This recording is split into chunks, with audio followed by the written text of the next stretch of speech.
Hello guys, good morning po. Ako nga pala si Escape, ang boyfriend ni Kendall Jenner. O, diba? In-announce ko na yan, Kendall, ha? Kaya papers natin. O, diba? Bakit? May boyfriend ka ba ngayon? Ibig sabihin ng boyfriend, kaibigan lalaki. O, new guy. O, diba? As a new guy, diba? As a friend.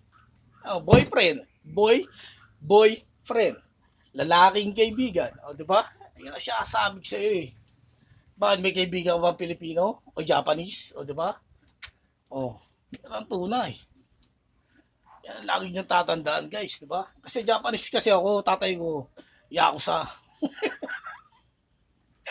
Japanese, siyempre tatay ko Japanese kasi, di ba?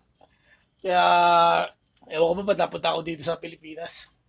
Alam ko, namamasyal ako sa Amerika, biglang, parang ano ba, teleport. Tapos biglang natawid ako dito sa Pilipinas.